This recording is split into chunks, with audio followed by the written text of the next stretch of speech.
တမ်းမဲလောက်တဲ့ညီကိုဆိုရင်အခုလိုမျိုးလေးတွေကိုကျွန်တော်တို့ဆင်ပူးကြမှာပါ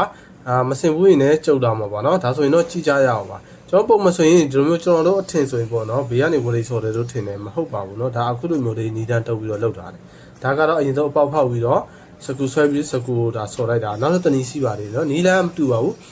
နီးလန်းတစ်ခုနဲ့တစ်ခုကတော့မတူဘူးเนาะဒါကတော့ကိုကြိုက်တဲ့နီးတန်းနဲ့ကိုထုတ်လို့ရပါတယ်ဒါဒီမှာကြည့်ကြည့်เนาะโอเคဒီကတော့ကိုကအရင်ဆုံးပေါက်ဖောက်ပြီးတော့ထိုးချတော့တာโอเคနောက်ဆက်တနည်းရှိတယ်နောက်တနည်းကြတော့ဒီလိုမျိုးအစီနဲ့မလုပ်ချင်ဘူးเนาะအစီနဲ့မလုပ်ချင်မူလေးအတူနဲ့လုပ်လို့ရတယ်မူလေးအတူနဲ့ဆိုရင်လည်းအခုလိုမျိုးကျွန်တော်တို့တတ်မဲ့နေရာမှာအရင်ဆုံးအမှတ်ပြီးတော့ဖောက်လိုက်ဖောက်ပြီးတော့မှကျွန်တော်တို့ဒီမူလေးတို့ကိုကျွန်တော်နေတာဒီဟိုလာမှာပေါ့เนาะပန်းပွင့်မှာကျွန်တော်တို့ပန်းခတ်မှာကျွန်တော်တို့ဝလိဆော်ပြီးတော့ရစ်ထက်ရုံပဲဒီကောင်ပါโอเคเนาะပြီးရင်တော့နောက်ထပ်တစ်မျိုးဒီကောင်ကတော့ဘော်ချမ်းလေးပေါ့เนาะဘော်ချမ်းဆိုရင်ကဘယ်လိုမျိုးတတ်တယ်ဆိုတော့ဒီမှာဒီနီးတန်းလေးပါသူကတစ်မျိုးနဲ့တစ်မျိုးကနီးတန်းမတူဘူးတောက်တဲ့ဆရာတွေလည်းနီးတန်းမတူတာလည်းဖြစ်မှာပါเนาะဒီကောင်ကြတော့အခုလိုမျိုးကြတော့ပို့ပြီးတော့အဆင်ပြေတယ်ဝလိဆော်ရတာလည်းမြဲတယ်ကွာလောကဘေးမှာမရှိကြပါဘူးเนาะဒါတိတဲ့ညီကိုတွေတိမယ်မတိတဲ့ညီကိုတွေတော့ကျွန်တော်ဆရာကြီးလုပ်ပေးတာပါ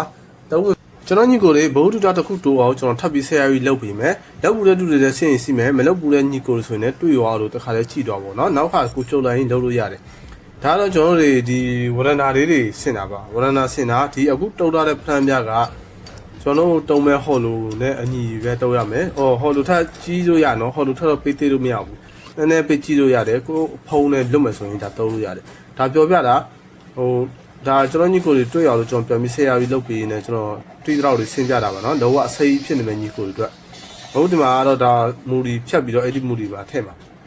မူဒီရောအညီပဲဖြတ်တာဆိုတာကကျွန်တော်နောက်ဆိုစစ်စစ်ဟန်နေရမှာကြောက်လို့ပေါ့နော်ကျိုးအဖုံးနဲ့မလွတ်လို့ဆိုရင်ဒါပေါ်သွားမအေးပေါက်လေးอ่ะဒါကြောင့်ကျွန်တော်မူဒီကိုတော်ရုံပဲဖြတ်တယ်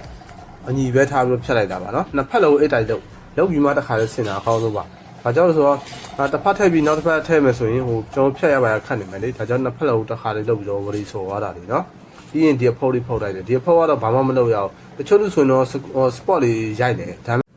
ဟောလို့ပေါ့ဆော်တဲ့နေတိချင်တဲ့ညီကိုဆိုရင်တော့ဒီဗီဒီယိုမဖြစ်မနေကြည့်တော့ပါအခုမှစပြီးတော့ဝရီ beginner တွေဆိုလို့ဆိုရင်ဒီဗီဒီယိုကမဖြစ်မနေကြည့်တင်ပါတယ်เนาะကျွန်တော်အရင်မေးကြတယ်ဟောလို့ပေါ့ဘယ်လိုမျိုးဆော်တင်တယ်ဘယ်လိုမျိုးစဆော်တင်တယ်ဆိုတာကျွန်တော်ဒီဗီဒီယိုဒီမှာကျွန်တော်တစ်ခါလေးပြောပြတာပါတယ်เนาะကျွန်တော်တို့ဟောလို့ပေါ့ဆော်မဆိုရင်ပထမတစ်ချက်တော့ဟောပါတော့ပထမတစ်ချက်တော့ကျွန်တော်တို့အရေးကြီးတယ်မပေါ့လို့သူအရင်ဆုံးဆော်လိုက်ပြီးရင်နောက်အချက်တွေမှာတူပုံမှာပဲထပ်သွားပြီးတော့ဝဒိမီကိုအရင်ရဲနေတဲ့အချိန်မှာမဆော်ရပါဘူးเนาะပထမတစ်ချက်တို့ပြီးတော့နည်းနည်းဆောက်ပြီးနောက်တစ်ချက်တို့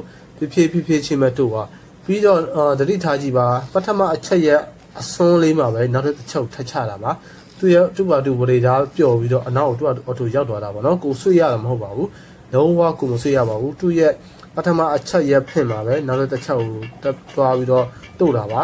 သူကသူဝဒိရောက်ပျော်ပြီးတော့အနောက်ကိုအော်တိုသွားလိုက်တာပါနော်ဟိုတချို့လူတွေထင်ကြတယ်တလုံးကဝါလုံးဆွဲလို့တလုံးထားစင်လို့ဆွဲလို့တလုံးသွားရ